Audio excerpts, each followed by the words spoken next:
Whittaker Weekly is a 3-episode anime discussion podcast where two brothers discuss a show of their choice. The show can be anything from a current season flop to a decades-old classic. What are they going to talk about next? Who knows? They sure don't.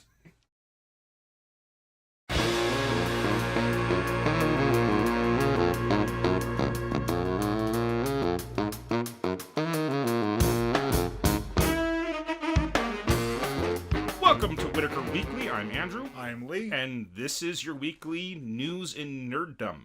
Let's go ahead and get started. First and foremost, I don't know if you heard about this, but Reddit's Thanos Did Nothing Wrong page, or whatever it's called, subreddit,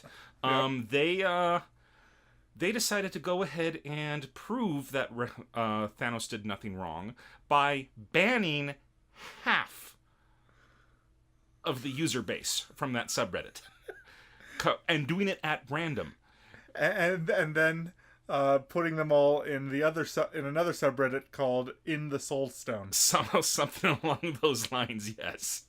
But yeah, they so apparently it just got huge, this Thanos Did Nothing Wrong subreddit, and when news spread that they were going to ban half the users at random, it got even bigger. It got to the point to Reddit's like, no, you can't do this. This might actually hurt, like, how the system works. This might actually do damage to this subreddit. Not like emotional damage, but like, actually like damage to the coding and stuff like that. And so they weren't gonna do it, but there was a huge outcry. So many people wanted it to happen, and so Reddit backed off, and they even helped them come up with an algorithm that was going to ban half of the users at random. And it happened this week, and on the 9th, like they said, they actually pushed it back a week just because of how big it was. Yes. Or I don't know if it was a week or just a certain number of days, but they pushed it back from when they originally planned it. Well, apparently, somebody on Reddit was able to contact the directors of Infinity War. The Russos, yeah. The Russos, who then got in touch with Josh Brolin, who recorded a video of himself snapping his fingers to set it off. That's amazing. I somehow completely missed that part. That is so amazing. So the video of that is actually a continuation of the link that you have listed here. Okay. So our fans can go to our website and go to the news section, and we'll have a link to the article that describes this, and that video is in there. That's amazing. I'll have to watch that video when I get the chance. And then I was actually going to go ahead and write this down, but I forgot. But since you're the one who posted it, how about we talk about the release date that we're very excited about? Castlevania Season 2 is releasing on Netflix. About time. October 26th.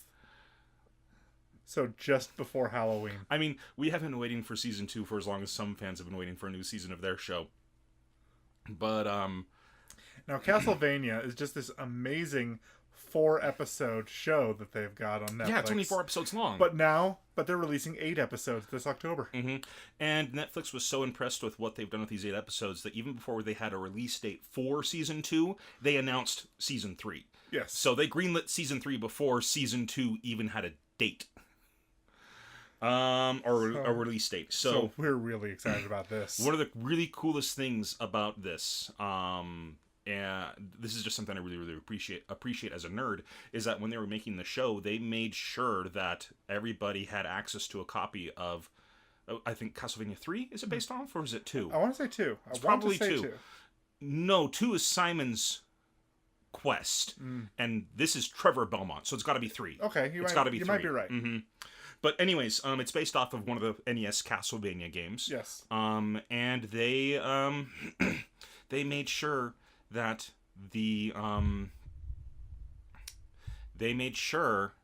oh yeah, okay. No, it's fine. I just turned down our own audio, and our headphones were recording at the same Oh, volume. okay. It was a little bit loud in my ears. Yes. But anyways, but now it's set to the normal. It's set to normal. Now. Okay. They made sure that they had access to copies of that game. So, the artists, the writers, everybody, the animators, they all had access to this game so they could get it as close to the feel of the NES Castlevania 3 as possible. which is just really, really cool. They did a fantastic job. They really did. Some of the effects, some of the vampire teleporting effects, I mean, a combination of that it's got its origins from what limitations the system had, but it's also a modern anime interpretation of those effects, and it just feels right. They spend a lot of time getting this right, and I'm really happy about that. Yeah, I'm very excited for season 2.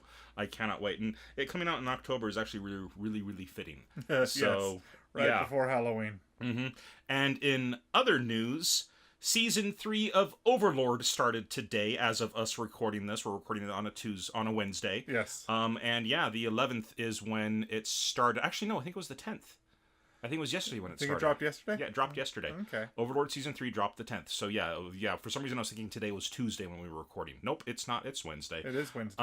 But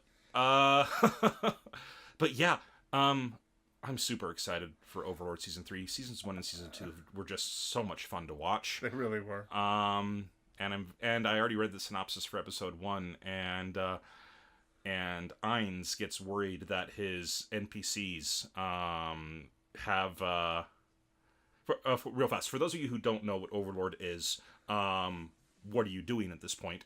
Watch it. It takes place with the main character. It's like another virtual reality MMO where he's his avatar inside the game. But rather than everybody being teleported to this other world, what happens is that he's pretty much the last player in the game, and they're shutting down the servers, and he decides to go ahead and just remain in the game until the servers are shut down, and then he's going to go to bed and go to work the next day. Except that when he closes his eyes right before the servers get shut down, he opens them up again, and he is still in this world. But he no longer sees the UIs. He can't pull up prompts or commands like he used to be able to. He's able to interact with the world, and he realizes that he's in a world but it's not the world of the game. He and his NPCs, because he and his guild made this really powerful dungeon and a bunch of bosses for this dungeon that are all loyal to him without question. Yes. They all got teleported to this other fantasy world. Yep. And so, yeah. Anyways, so getting through 2 seasons of stuff like that is really, really good. Season 3 starts off, and Ainz, the name of the main character, he is worried that it's all work and no play for his NPCs. So he's trying to give them fun things to do. Or something along those lines. Now one of the best little character traits about this show is that when Ainz speaks, it's with this deep, gruff, evil-sounding voice. But when he thinks, it's with the voice of a nerdy college student. Yeah, well, he's older than that. Nerdy young adult. Yeah, he's graduated from college. He's working and stuff. Okay. But no, you're absolutely right. So that's it's usually very, very comedic when between the switches. Yes. Anyways, Overlord Season 3 has started. Very excited for it. We will absolutely be watching this, and if you're listening, you should be watching it too. Yeah, you should be. Though we're definitely going to be doing 3 episodes in for Season 3 of Overlord. Fantastic. Okay, speaking of 3 episodes in, how about we just go ahead and go right to that next segment? Alrighty. This week was my choice, and I picked Darling in the FRANXX. This is all your fault. This is all my fault. Recap, the Crunchyroll synopsis reads, The distant future. Humanity established the mobile fort city Plantation upon the ruined wasteland. Within the city were pilot quarters, Mistilteinn, otherwise known as the Birdcage. That is where the children live. Their only mission in life was to fight. Their enemies are the mysterious giant organisms known as Kyoryu. The children operate robots known as FRANXX in order to face these still unseen enemies. Among them was a boy who was once called a child prodigy, code number 16, Hiro. One day, a mysterious girl called 02 appears in front of Hiro. I found you, my darling. Alright.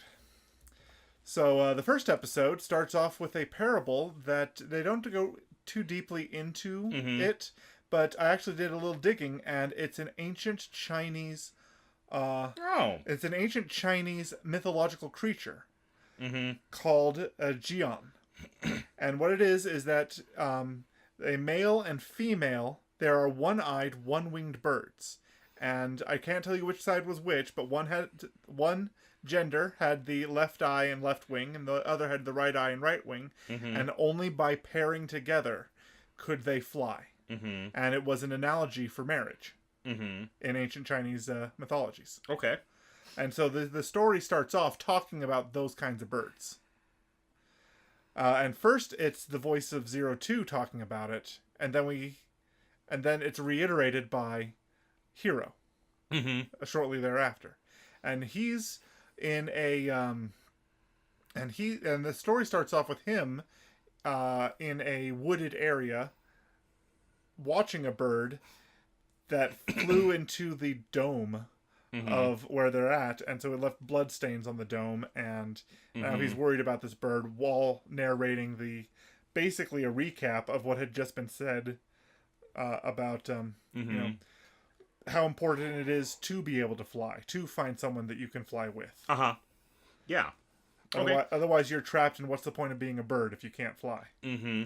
And both characters have a very, very different outlook on it, whereas 02, she's very, very excited to find her partner and be able to fly and, like, have all these limits removed from her, you know? Whereas Hiro, as we learn very, very quickly on, and it gives a very good impression of what he's struggling with, is that he thinks it's stupid that these things exist and that they, you know, that they're completely worthless by themselves. So, yeah, two very, very different reads on that story. And that gives us insight on how the characters think that early on. Yeah, so, okay, so these kids, we learned that they are, just kind of through the episodes, we learned that they don't know who their parents are. I'm actually almost convinced that they're grown, not born. I don't know that yet, but it kind of gives this show kind of gives that vibe to me. Right. Some kind of orphanage-esque setup. Yeah. Where they were waiting for their parents to come back and get them, but they never did. They're also given a very, very limited education. They're given a limited education, and the children are not given names. They're given numbers. Like Hiro's number is 016. There's another girl named Kokoro. Her number is 556. There's another girl by the name of Miku. Her number is 390. I think Hitomi is 13013. I could be wrong about her. I don't remember what her number is. But anyways, yeah, all the children have numbers and not names. Right. And so but we've discovered that Hiro's been giving them names that are kind of yeah, and that's one of the things I wanted to write. Because you were just saying their names and then telling us that they were numbers. Yeah, I know. And so I was going to go ahead and do that, but I was going to say that, and I caught this even before Hiro pointed it out, but that's just because I know Japanese. And at the beginning of episode 2, we're kind of jumping ahead a little bit, but that's just where they're introducing the kids, because they don't name any of the kids outside of Hitomi, who is supposed to be his partner, Hiro's partner, but they end up failing, not being compatible or whatever. Right. But she, so there's Hitomi that we learn about. We learn about Ichigo, who she is the... Ichigo, that's who I was thinking of. She's 1-5. Yeah. She's 1-5. I don't think we ever learned Hitomi's number. Right. But anyways, and it's established that they're numbered based on some kind of hierarchy. Yeah. Because some throwaway line in episode 3 talks about their numbers, like if you're a double digit number, you're more important than triple digit numbers. Yeah. And so they're not just numbered randomly. There seems to be some hierarchy in their numbering system. And so we're led to believe that Hiro was, as number 16, he was somebody that they had a lot of expectations for. So to see him fail. Yeah. But anyways, we learn that all their names are based off of the numbers that they had, and all that Hiro did was he took different readings for their numbers and renamed them. Okay. Whereas Hiro, it's 16. So like one, if you just say it by itself, it's Ichi in Japanese. But, which is where you get Ichigo, because her name is 1-5. Right. But, I was wondering why she was named Strawberry, because there's nothing red about her, but... Yeah. Yeah. But, and then Hiro, he's 1-6. Right. So, another way of saying 1, is Hito. And, like, Hitotsu is one object, or Hitori is one person. So he took he, and then ro from 6 is roku. So Hiro is how he got his name. And then Kokoro, hers is 556.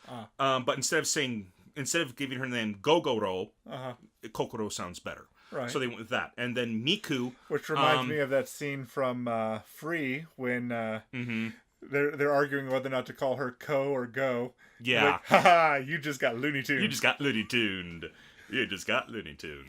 Anyways, so Miku, the girl with red twin tails, her number was, I think, 390, something along those lines. It's a 3 and a 9. So Mi is Mitsu, or for 3 items, and then Ku is like Q for the number 9. Okay. So all the kids, all their names, and they kind of they do establish that later on in a flashback to when they're all very, very young, and Hiro's very much the leader of the group at that age. Yeah, I mean, I caught on to that as soon as I saw the names and the numbers underneath. I paused it, rewound it a little bit so I could go ahead and just make sure that my assumption was correct. Okay. But yeah, so I kind of really liked that part. I thought that was a clever play on words. So the first episode, these kids... I just realized that Ko is the 5th wheel to the 4 team in Free. Gosh. She's their manager. She is, but they established 4 main characters and Ko. Anyways. So just not just realizing that pun, so... Anyways, moving on, yes. So, we learn, or we see, at the very beginning, we see it's Zero Two's perception of the world, and she's talking about she wants to see an ocean or other things, and they're like, no, there's no ocean in this area, and you're flying over Earth, as it's established, and it's red and barren. And she's apparently going from one operation to this city, and there's a man who's very, very injured in the plane with her, and that turns out in a cast, his head's wrapped, and very turns out that's her partner. Right. And we'll go ahead and go into who partners are in a little bit, but the kids are there at like a graduation ceremony that they've become official parasites. There's 4 teams, each a boy and a girl. And they it takes 1 boy and 1 girl to pilot these FRANXX, these mecha. And they call the pilots parasites. But they're using the English word parasite in the Japanese. It's not a direct translation. It is the English word for it, which makes me wonder if they're misinterpreting the word parasite slightly because of the way pair means 2. So maybe, I don't know. I didn't get that vibe. Okay. So, but whatever. Maybe. Have to look into it. Okay. But anyways, we get to Hiro, and Hiro's kind of wandering around. He's trying to find a bird that's slammed itself against this glass window. Right. When he comes across a girl bathing in a pool. Yes. With no clothes on. He comes across the clothes first. He comes across the clothes first, which is when you told your son that he needs to leave the room now. I occasionally let my children start watching with me, but I don't always have complete control over them. And just a heads up, this show is not for younger viewers. Now this is something about the Crunchyroll app or the Verve app on for the PS4 is that they don't give the ratings of the shows immediately. You just kind of have to know beforehand when you're starting it. Like they'll just look it up on Anime News Network. It's true. So, you can look it up. It's just Basically, one of the disadvantages of the Verve app is that it doesn't give you like a TV 14 or 17 plus or whatever rating it is. They will mark a title as mature, and they will they have a setting where mature content doesn't show. Mm-hmm. Like the options to watch them, you can toggle that on or off. Oh, I didn't know that. They can on the PS4 version of the Verve app. Oh, Verve. Okay. Mm-hmm. But yeah, knowing the general rating of a show before I let my kids sit and watch it with me would be good. Yeah. Well, yeah. You're right. But at the same time, we do have the option of just using... Yeah, we can look it up. We can look it up. We can look it up elsewhere. The information's out there.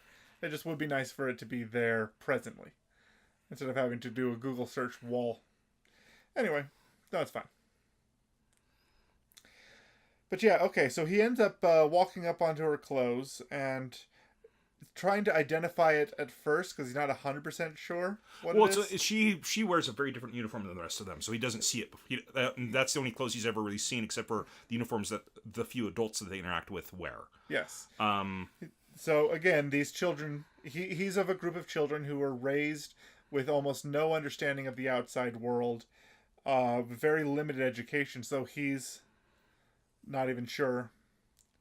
He knows some things. He knows things that he was allowed to know. But, seeing an unfamiliar set of clothes and grabbing the thing that was on top. Mm-hmm. Yeah, he grabs a pair of unmentionables. I guess it's the easiest way to say it. It's a pair of panties. It is a pair of panties. It's a pair of panties. And then he looks over and sees a silhouette swimming in the lake. Mm-hmm. And which is a clear and present feminine silhouette, which then goes diving down and doesn't come up for a while. And he starts getting worried. And he decides to go in after her because he thinks that she's drowning. So he jumps in after her, fully dressed, gets in up to his knees when she pops out of the water with a fish in her mouth. Yep. With all the censoring that you expect from a show like Tenchi Muyo.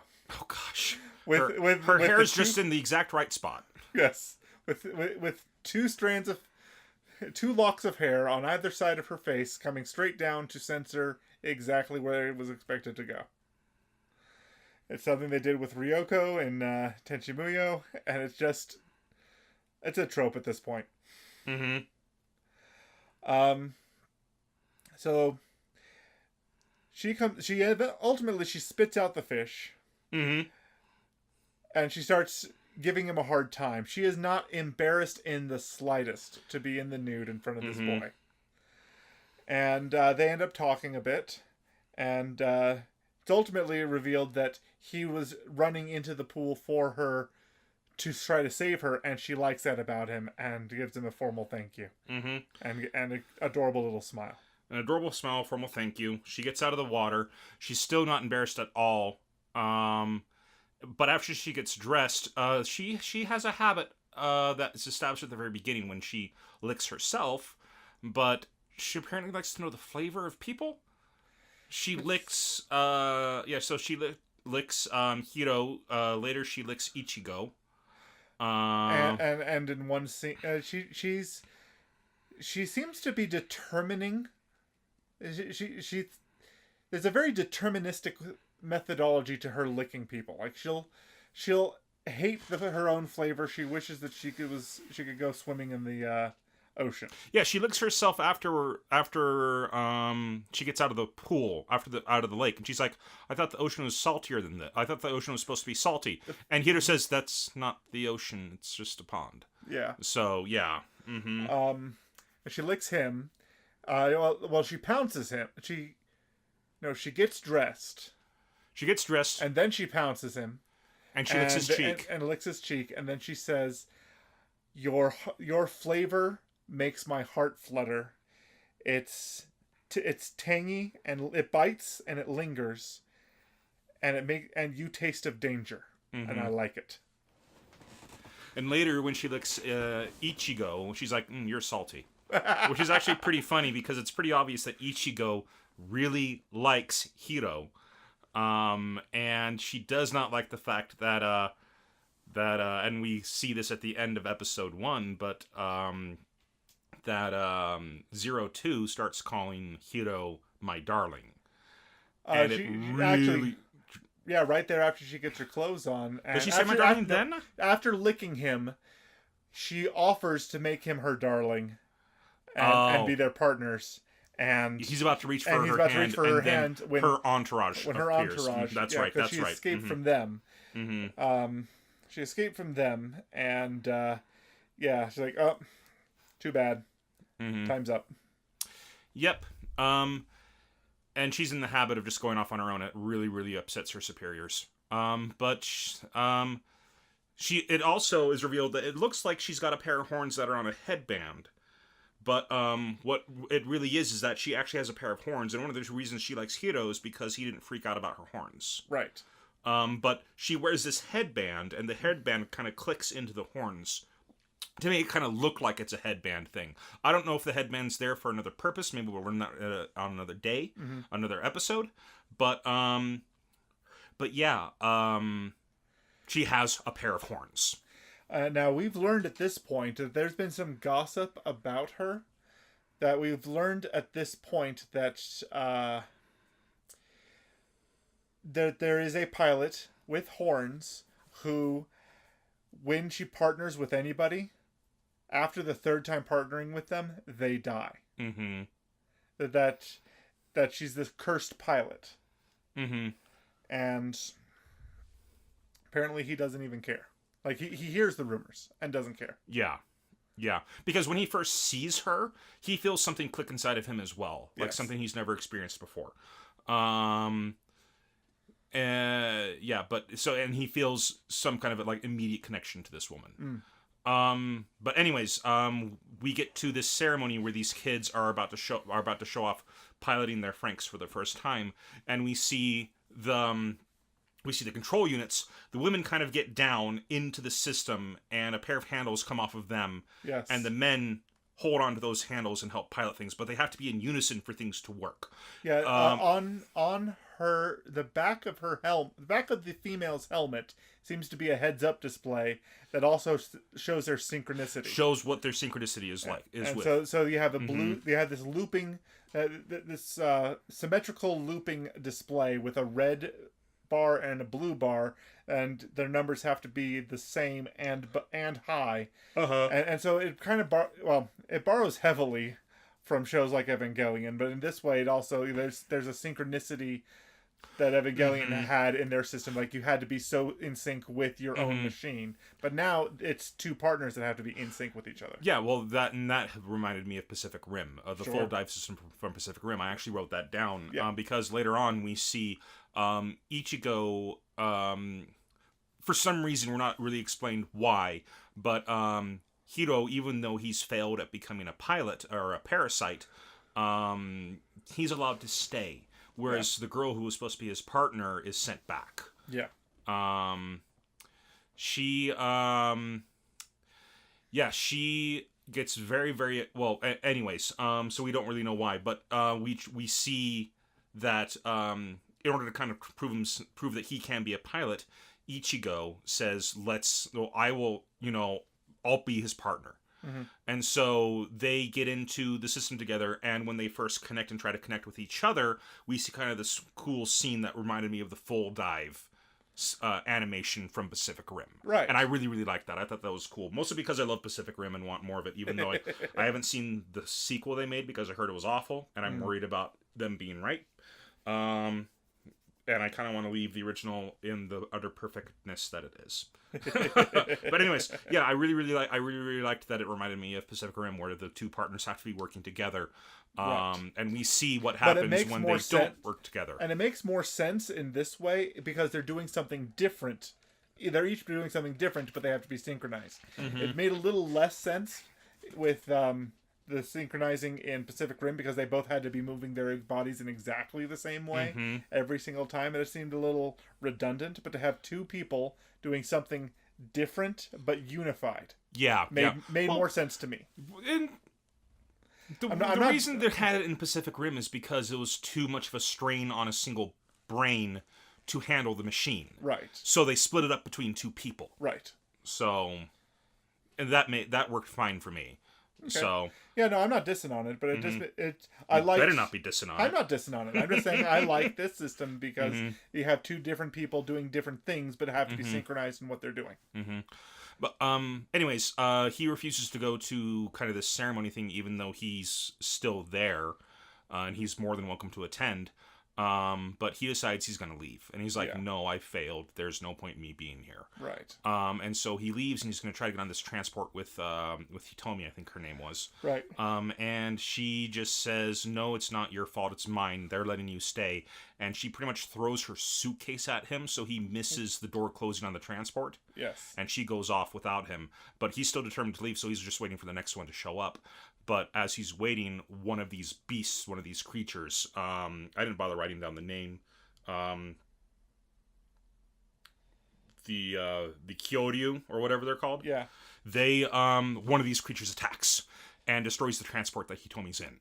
Yes. And the thing comes, and the moving city that they're in has all these cannons open up and just opens fire on this thing, but they're not hurting it in the slightest. It slams into it, does damage to the city, and the kids were just about to leave the they were just about to do a testing demonstration.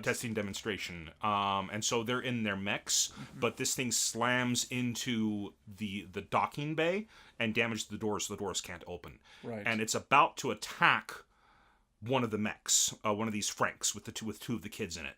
And they and then we see a secondary creature that actually Hiro first thought was another Kyoryu. Yes.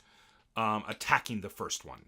Now, what's interesting is the first demon, it's on all fours and has like a giant T-Rex. It's black. It's black and has blue glowy bits. Blue glowy bits, and it kind of looks like a T-Rex. And so it was easy to confuse the other one because it's white and pink, but it's also on all fours and in kind of this beast shape. Mm-hmm. And that was something I wrote down, is that we find out pretty quickly that they say, okay, so some of the people who were part of some entourage seem to be high priests of some kind. Mm-hmm. And they make some commentary on the FRANXX that's coming in beast mode, saying how ugly. Mm-hmm. It's like, this thing looks amazing. How is this ugly? Like, so, well, we have to wait and find out. We find out pretty quickly that if one pilot is taking over a FRANXX, it is not as powerful and is more wild. Well, in this instance, it's more wild than if two pilots were working together. Then it's more human. Mm-hmm. Yeah. Mm-hmm. And so, and I loved that little dichotomy, the visual that creates. And so this creature starts this FRANXX that we learn is a FRANXX that's attacking this Kyoryu. And it's doing pretty well against it. It drives it off, and it reflects one of its attacks, so the city doesn't get destroyed by it. Right. But after it deflects its attack, it gets flown back and pretty much crashes right next to Hiro. And the cockpit opens up, and we see the pilot who had been beaten up fall out, and he's obviously dead at this point. And then 02, who had apparently tossed his body out, is about to go back in and go back into the fight by herself. And then Hiro's like, no, you can't do it by yourself. You'll die if you pilot that thing by yourself. She's like, I pilot it by myself all the time. But she's bloodied, pretty hurt. Yes, she seems not to care about dying. Mm-hmm. Her dying doesn't seem to dissuade her from taking action. Mm-hmm. And so he goes in, and he offers to go with her.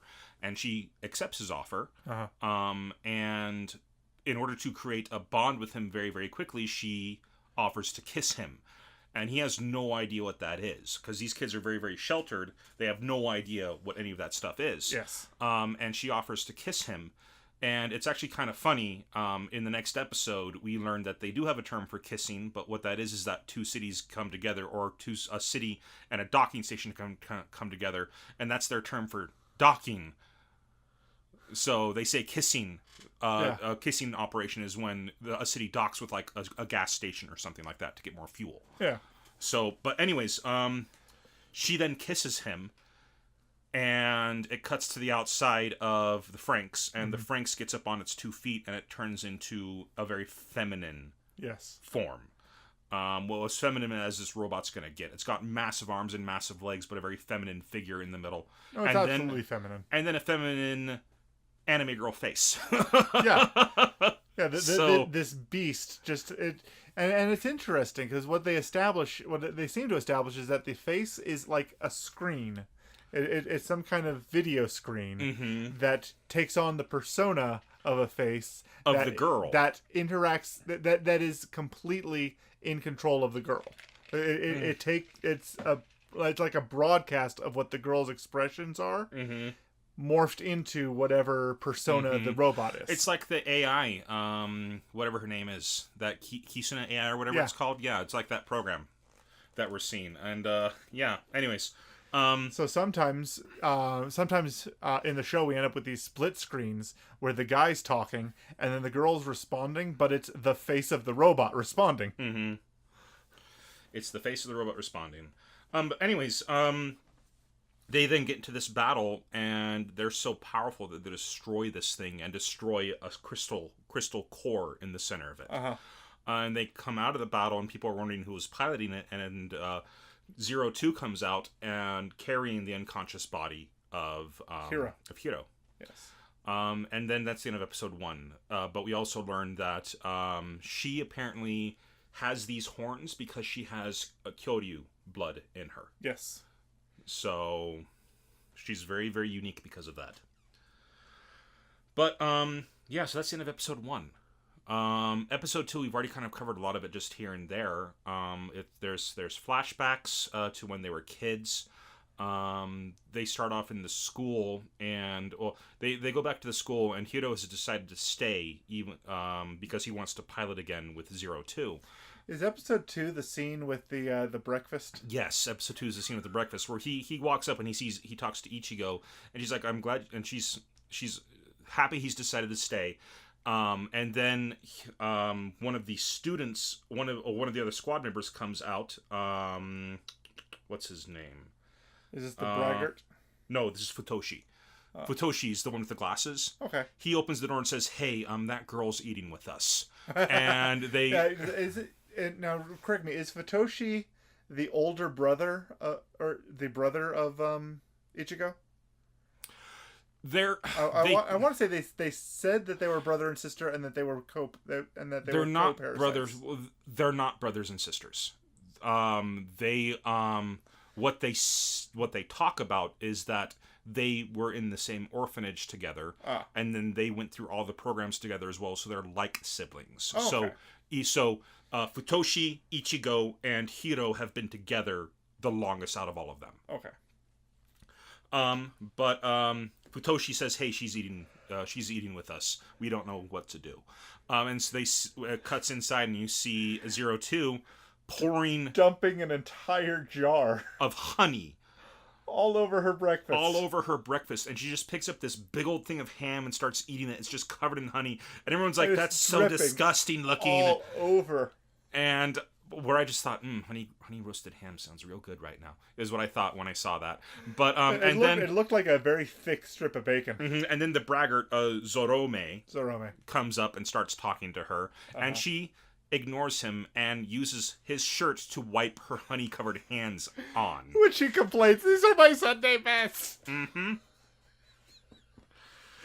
I don't feel bad for him at all. Yeah, but she sees that she overhears them kind of bad-mouthing Hiro. And 02 just gets up, goes over, scoots Hiro over in his own chair and sits next to him, and then tries to start feeding him. Yes. Which really, and then she calls him my darling in front of everybody there, and you very much see a bad reaction from Ichigo. from Ichigo. Yeah. She's cutting a I was about to say grape, but it's not a grape, it's a tomato, Uh-huh. a cherry tomato, and the knife just goes kink all the way through. So it's like, if you needed any more evidence that Ichigo likes Hiro. Yeah, Ichigo likes Hiro. She does not like Zero Two encroaching quite. And she doesn't like how much Zero Two is displaying affection, Mm-hmm. and which is another thing. Ichigo doesn't know how to show affection. She's lived just as sheltered as the others. Yeah. So she knows she likes him. She just doesn't know how to express it, because of her upbringing, and. In fact, every single person in that... So again, 02 says darling in English. Mm-hmm. So, with all of her Japanese language and then darling in English, it makes... That's not unusual for Japanese people to say darling in English. They know what it means. What I'm saying is, in that scene, there seemed to be a resounding, what does this word mean, when she said darling, among the other children. Oh, yeah, okay. Okay, yeah, the other children would be like, huh?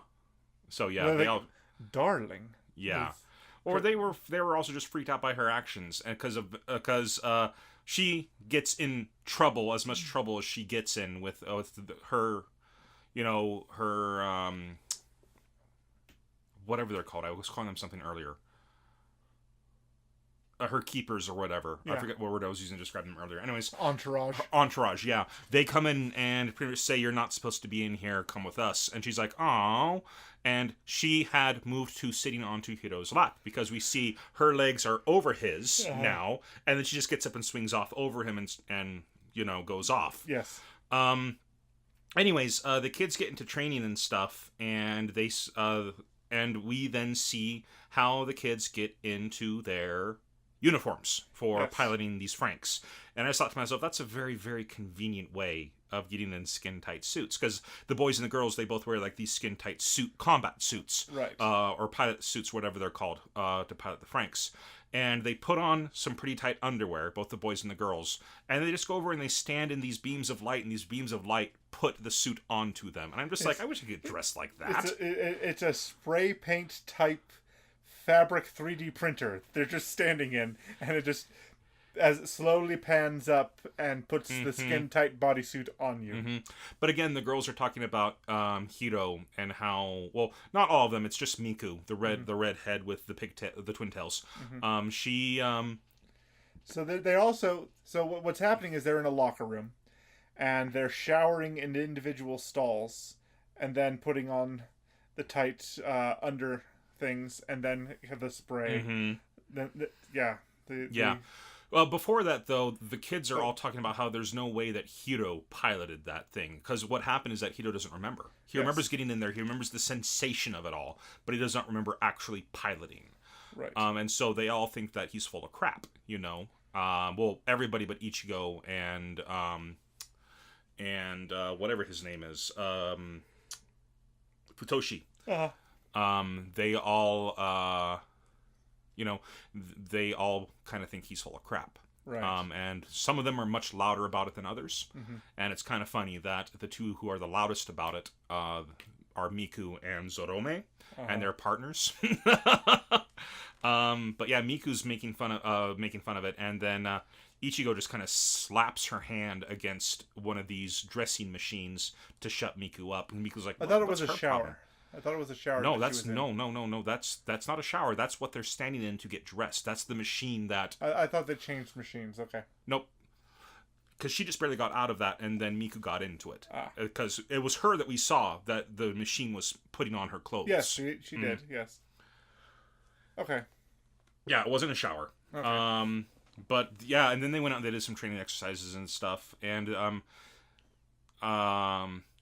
Hiro, he's really, really trying to convince them to let him pilot with 02. And they're like, no, you're not a parasite. No, you can't do it.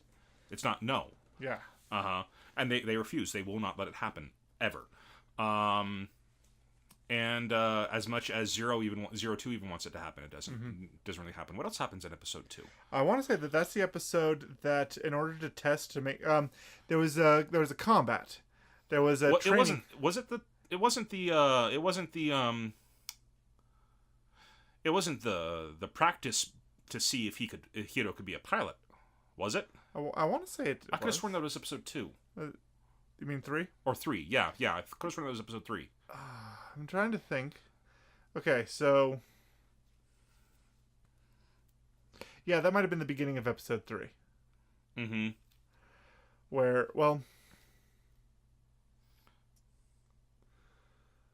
when did it happen? When did the kiss with Ichigo happen? Was that the beginning of episode 3? That may have been episode 2. Yeah. Yeah. Because there's some event, and I'm trying to remember exactly how it came to pass, but I couldn't watch the whole thing consistently all the way through at the same time, and I didn't take good notes while I was watching it. And it's fine. But what happened is that pretty much what happens, Zorome is constantly just badgering Hiro. Yes. He's just a braggart. He's just a punk. Talking about how great he is. And in order to get to see whether or not Ichigo can actually be, not Ichigo, Hiro can be a pilot or not. They say we're going to have him be we're going to, test and see if he can be a pilot again. Right. And they ask, can he have who wants to be his partner? And 02 says, well, he's my darling, so he should pilot with me. And they're like, no, he's not a parasite. He's not going to pilot with you. They keep pushing it down. Right. And so Ichigo volunteers and says, okay, well, let me do it.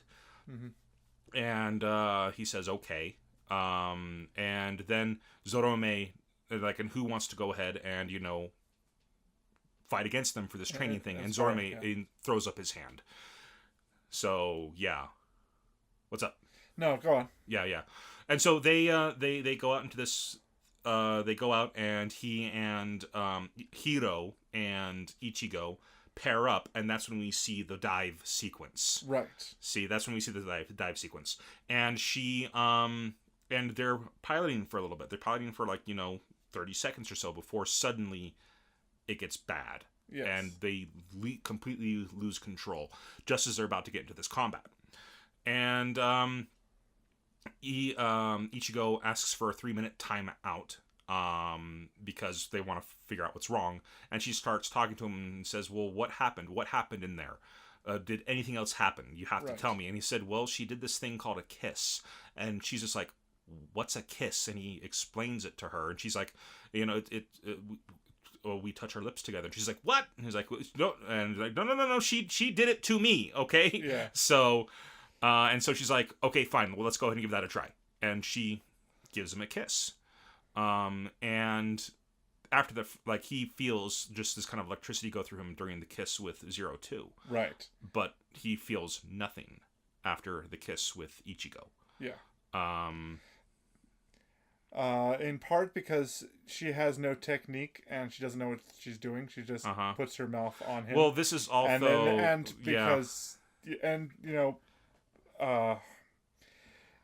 there is kissing, and then there's just putting your mouth on something. Yeah. Mm-hmm. And so Ichigo is still a young woman who has no experience. We don't know what their ages are. They actually haven't told us. Just hasn't had any experience or training or even seen what it looks like to see other people do it. Mm-hmm. No, it's completely a foreign concept to her. Whereas clearly 02 has had she's had lots of worldly experiences. Yeah, she's much more experienced, we'll just say that. Anyways, so that's part of it, but even before the kiss, the relationship between Hiro and 02, there's way more there, and there's way more chemistry. There's way more of a spark there. Mm-hmm. Yes, and all the attraction is coming from Ichigo. Ichigo's very, very much into Hiro. Yeah, and it's a one-way thing. But Hiro, we learn later, Hiro really just kind of sees her as a sister. You know, he doesn't have those feelings for her. But anyways, they kiss and then nothing happens, and then she gets embarrassed and upset about it because the other FRANXX is now attacking them because the 3 minutes are up, and the self-absorbed brat Zorome, he just starts attacking them, and she gets pissed and she pilots it by herself, which is extremely dangerous to do, they say, and she just ends up tackling the other one and getting them into a position to where they're both inoperable. Right. So, just from the visual, we haven't seen past the first 3 episodes. Neither of us have. Mm-mm. And so just the visual of what is happening, it seems what's going on is the girls become the robot and the guys pilot them. Mm-hmm. Based on how they're positioned in the cockpit and how their faces become what the figure, and how the robots take on a feminine figure. Like all of the robots seem to be taking on a feminine figure with a guy piloting them. Mm-hmm. Now, what we've glossed over so far is that the positions that are happening. Do you even have to bring that up? I mean, we're trying to keep this podcast for families and for all ages. I'll keep it as clean as I can. Okay. So the positions between them, the girl is like on a motorcycle, motorcycle position where they're a racing motorcycle position where they're hunched down, spread over some kind of a bench seat or something.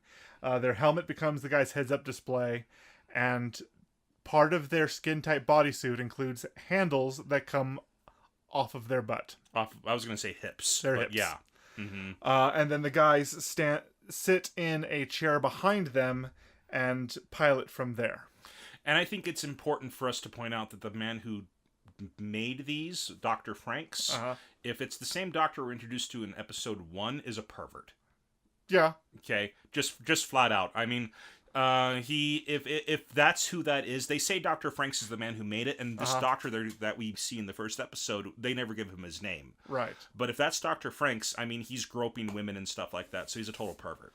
Yeah. So, yeah, that's kind of a loose, I don't want to say defense of it, I'm just saying the man's a pervert. Okay, this show was aimed and geared towards teenagers. Yeah. Mm-hmm.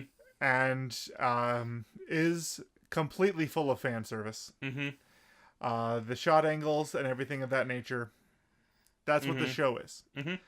But we're giving you a review of it. Yep. So. Yep. But yeah, and so anyways, after that fight, they talk to Ichigo and Hiro and wonder what happened, what went wrong. And they're not able to really describe what went wrong because they know he was able to pilot the other one with 02. Yeah. And they so he's still around, he's still training and stuff, but he's not allowed to pilot with anything. And that brings up another thing, that they have these training devices that the guys pilot themselves. Mm-hmm. That there's just this tiny little adorable yellow robot that he's inside and doing practice maneuvers inside of. He's piloting it as it's running around the base or and it's kind of like a power loader version where it's basically barely larger than human size, while the robots that they're piloting are the 50-meter giant robot stuff, kaiju sized. But yeah, anyways, kind of moving on, the kids are sent off to a training facility, or not? They're sent off to get actual combat experience. Yes, they're moved on to the next phase or something like that. Yep, because eventually they're going to have to protect this. They're being raised to protect this city, this mobile city, from these creatures. And so they're like, there is a creature over here. We need you to kill it. It's a smaller one. You guys should be just fine. But as they're preparing to go out, one of the girls has a panic attack or something, and she's unable to sync with the robot. Right. So it's only 3 of them instead of 4 of them that are 3 partners with their mechs. Yes. Instead of 4 partners with their mechs going out.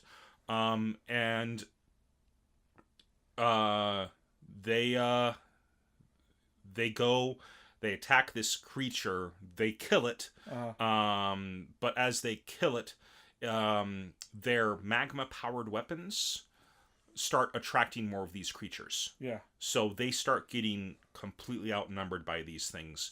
And Hiro says, let me pilot and go out there and save them. I can partner up here with 02 and go out there and save them. They're like, no, you can't. You are not a parasite. Okay, during this fight, something happens to the braggart. What's his name? He is Zorome. Zorome. And then Miku is the girl that he's partnered with. They're attacked in a manner that causes Miku to pass out. Apparently the women feel the feedback of the mech getting damaged. Yeah. So, she passes out because she gets hit. Yes, and so because she passes out, the entire mech is unpilotable. It is dead weight that they're having to drag with them to try to escape this horde. And for the first time in 3 episodes, we see just a touch of a redeeming quality from the braggart, because when she regains consciousness, he just gives her a great big hug, like, you're alive! Well, they're all just cocky kids right now. They're a bunch of kids. But he's been, the stereotypical unlikable brat. Yeah. Up to this point. Yeah. And then you see that, maybe that's a front for something else, and that he's actually has a heart of gold somewhere in there. Yeah. Well, it could also be that, that's just how he reacts to, because it's revealed that they all thought that Hiro was going to be the leader of the squad. Right. Because he was just a natural leader when he was a kid. He's the one who named 16, everybody. Yeah. Like we said earlier that, for some reason the numbers are very, very important. Yes. So him being a 2-digit is what they call him. Yeah. He should be a very important guy, but he has failed them. And so, a lot of them are taking that out on him in various ways. Zorome is just constantly trying to put him down, probably to make himself feel better for, maybe being down on himself the entire time for not being a higher number. Now, there's the third guy. So the girl who couldn't sink and her partner. Ikugo and then Mitsuru are their names. Ikugo is the girl, Mitsuru is the boy. Mitsuru is before this fight. Mitsuru is the one who explains how who has that line about numbers being important, about double digits being so much more important than triple digit children. And then he just says Hiro is not who he used to be. Yeah. And he says that in a very dark fashion. And then when we see that the kids are in trouble, and 02 is volunteering to go and take care of the problem, but only if she can go with her darling. And Mitsuru is there, and he volunteers because he says, "I'm a pilot. I can do it. I'm a parasite. Send me. I'll partner with her." And Hiro says, even though he's very, very upset about it, he says 02, go with him. Go with him because he's more concerned about his friends than his own position. And 02 says, as long as you're okay with it, darling, and goes off with him. And so they learn that this FRANXX is on the way, and they all think that it's Hiro who's piloting it because he's the only one who's done it in the past. Right. And there's that rumor that if you pilot it 3 times, you die. Yeah. But they learn that it's coming, and as they learn that it's coming, Ichigo freaks out, and she remembers the kiss, and she flashes back. She thinks that they've kissed again, and she panics, and then she loses control over the FRANXX as well. Yeah. And so things just get from bad to worse. But just in time, 02 and Mitsuru show up in the FRANXX, and Mitsuru is just cackling off of a power trip. He's just cackling. He's just like, I'm so good. Look how good I am. I'm so much better than Hiro. Obviously, he's got an inferiority complex to Hiro, and he's trying to, prove himself the better of them. And he starts talking about how, let me be your partner forever. This is amazing. Yeah, I'll be such a better partner for you than Hiro. This is incredible. And she turns back to him and goes... He says that he words it in a way that is deeply offensive to the girl he left behind, his old partner. Yeah, and they're hearing it. They're hearing it. It's all live broadcast. And she... Well, and then 02 turns back to him with this wicked look in her eyes. She's like, oh, so that means I can go all out, huh? And he's just like, what? And then it cuts to, them just decimating the leader of these little creatures. They managed to rescue everybody, or get the rest of the crew out, but there's still more creatures, especially the big one. And they are ordered to return. And 02 turns off the mic. And 02 says, but I still want to have more fun, and then turns off the mic. Yeah. Mm-hmm. And so the commander, who is in the room there, she sends a rescue team to go and retrieve... Nana. That's her name. Yeah. She, the redheaded woman, who's kind of their commanding officer, I guess, their CO. Yeah. But yeah, so she sends... Now, the parasite, the pair of them are actually, the guy and girl are named after plant reproductive organs, a stamen and a pistil. Okay. And so I think the girls are called pistils and the guys were called stamens. Yeah. That's right. They keep saying you're not a stamen. Yeah. Mm-hmm. That's right. They're not saying you're not a parasite. They're saying you're not a stamen. Yeah. So. And so the way she said retrieve the stamen makes the original girl who was shunned. What's her name? Oh, Ikuro? Ikuro. Oh, sorry, Ikugo. Ikugo, so say retrieve in a manner as if they were collecting a body instead of rescuing a person. Mm-hmm. Well, and all the kids are out and they're out, breathing fresh air and stuff like that. They're all very happy that they're all alive. And then the other FRANXX comes back up and it's just covered in the blue blood and gore of these creatures. And the gate, the cockpit opens up and 02 walks out. And they end with a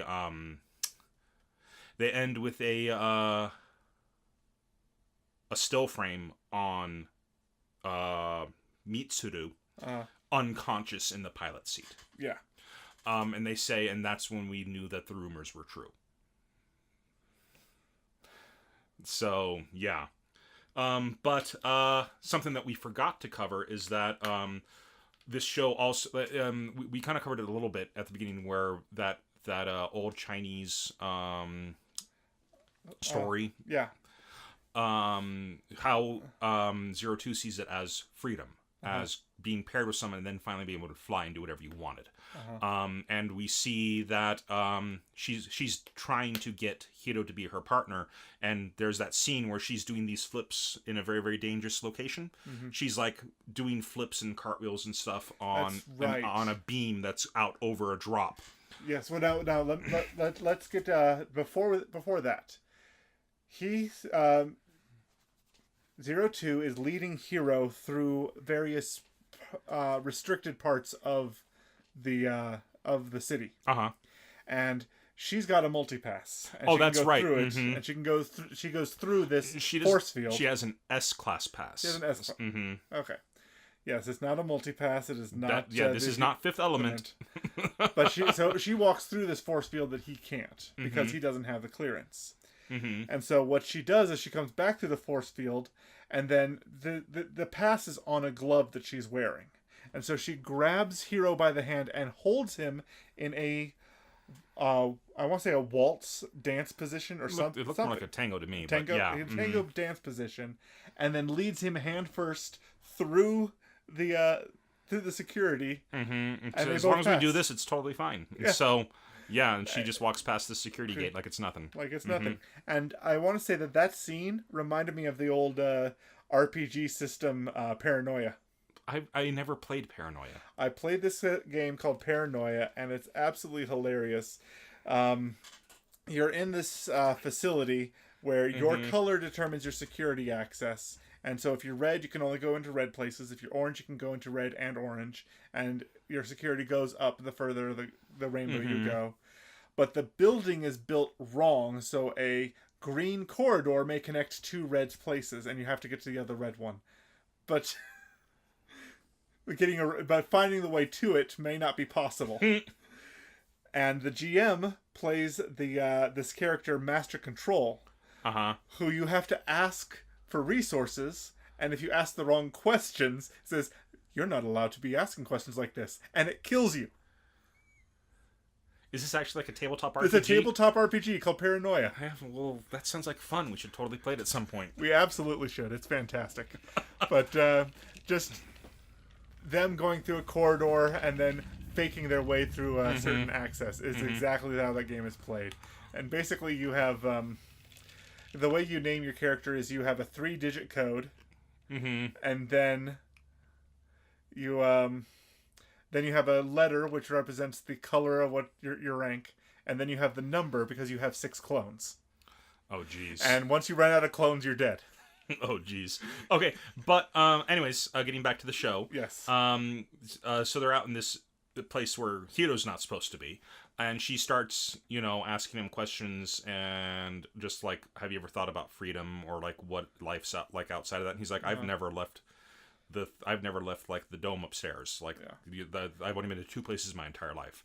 And then she turns to him with a very, very serious look on his face. Will you run away with me? Yeah.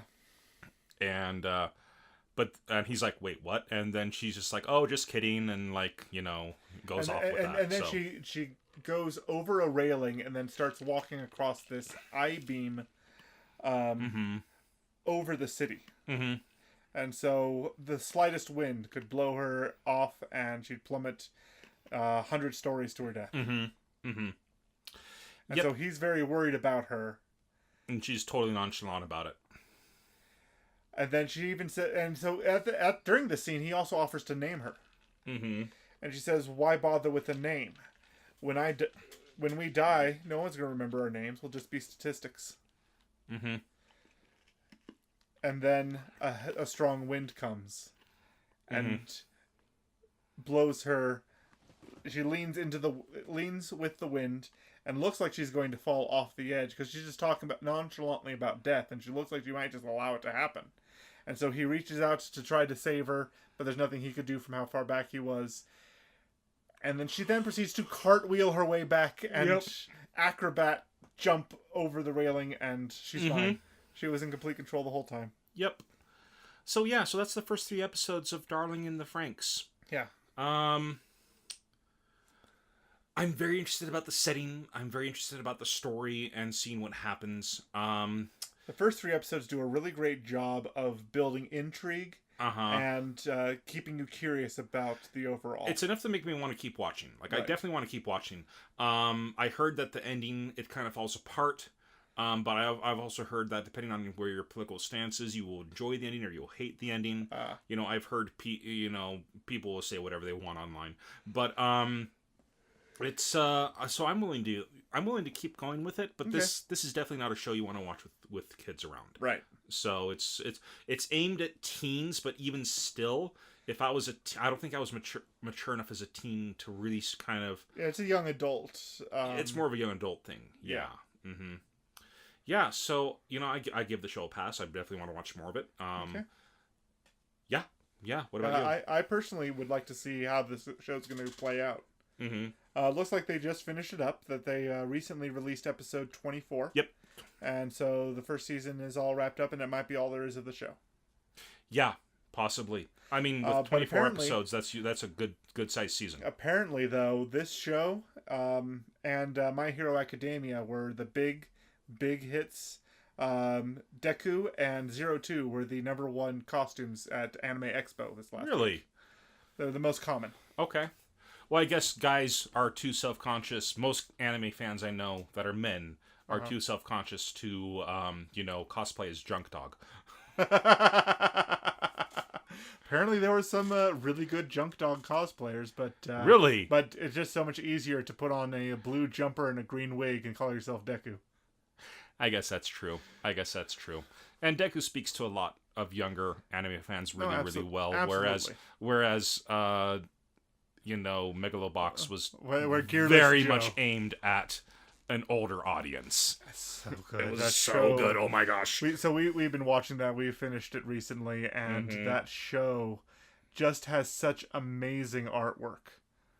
They just went 110% on making that thing just amazing. And the episode 12 when he finally gets to fight Yuri. Oh, what a fight. Oh gosh. So good. But anyways, Yes.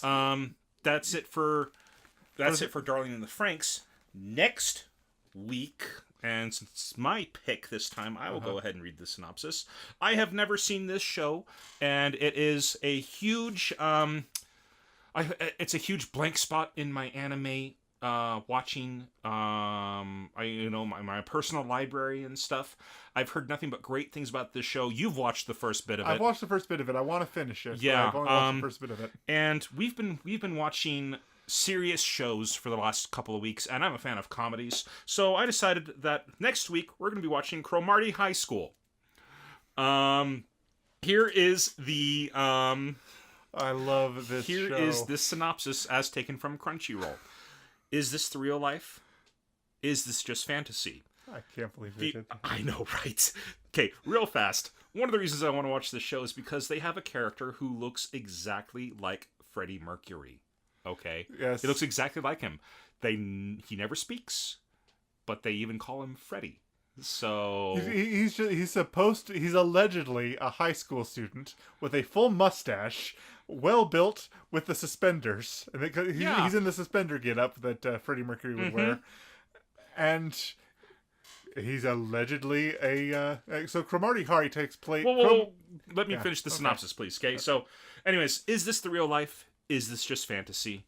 The only thing for certain is that for Kamiyama, Cromartie High School is his reality. And what a surreal reality it is. Because this is where the toughest, meanest, and often dumbest students are sent to do time. At Cromartie, purple mohawk bruisers and pencil-chomping street thugs are just a part of everyday life. And so is a 400-pound gorilla. It's true. So, it's just a very, very... people... I've been told that if you love Hinamatsuri, which I do, I adore that show. This show would be right up my alley. So you're going to adore this show. I'm very much looking forward to Cromartie High School. There's a scene that has absolutely nothing to do with the rest of the show, and it makes a point of it because it cuts to a guy playing a ukulele or guitar on a mountaintop by a spring, and he goes, "Wait a second, it's a non sequitur," and he jumps off the mountain, and it goes back to the rest of the show. This is a non sequitur. Okay, so But that's it. It never happens again. It's just well. Don't say anything else. Okay. I want to go in as blank as possible into this show. Yes, sir. Yes, sir. Okay, but yeah. So next week we're gonna be watching the first 3 episodes of Cromartie High School. Anyways, and by the way, I was actually scrolling through Crunchyroll trying to find more shows to watch, and they just keep adding older shows. Like, I'll have to show you some of the stuff that I found next time we have an anime night. But yeah. They keep adding older shows, and their library just keeps getting bigger and bigger, and I adore it. But anyways, so Fantastic. That's it for 3 episodes in. We're now going to go ahead and move to recommendation of the week. Right. And for me, it's my turn for recommendation of the week. So I'm going to recommend Games Done Quick. Games Done Quick is a charity event done twice a year. They do Awesome Games Done Quick and then Summer Games Done Quick. And it is a week-long marathon of speedrunners. Okay. Where they just go through and they play through just a huge number of games in a 7-day period. Right. And they do it for charity. And they raise money, and they get donations, like objects and stuff like that, and they sell, and they, donate this amount of money in order to get a raffle ticket for this item or things like that. Or, they'll have extra games that they can run, like this last time Super Mario Odyssey was a bonus game, and if they reached a certain point in, like, I think it was like $50,000, if people donated $50,000 to that goal, they would add Super Mario Odyssey to the list of games that were going to be speedrun. Sped Run, Speed Ran. Speed ran. Speed Ran. I think Speed Ran is the proper one. That would be Speed Ran during the. That still sounds weird to say, but I think it's proper. I was gonna say Speed and Run, and I was just like, no. Sped ran. Sped Ran. Sped Ran. No, I think Speed Run is what it should be. Okay. They would or Speed Ran. That they would add to the list of games that they would play. There we go. Anyways, that's what authors do. If you don't know how to spell a word, or if you're not sure you're using the word properly, you change the sentence. Anyways, it's the Porky Pig method of grammar. But all the money that they raise, they donate to a charity called Doctors Without Borders, where it's a great charity, great time. They broke the 2 million mark this last time. It was they raised $2 million in a week. Wow. Every time they do it, they seem to just get more and more money. And they played through, and they usually have like a Super Metroid race where they have 4 people trying to get through Super Metroid as quickly as possible. It's always fascinating to watch. And the finale this time was actually a speed run of Final Fantasy VI. Wow. Beat the Final Fantasy VI, all characters, all espers, no glitches, in less than 7 hours.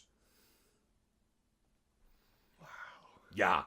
Yeah, it was kind of incredible to watch. But anyways, that's my recommendation of the week. Obviously, they don't need any advertising from us, but it's always good to spread the word.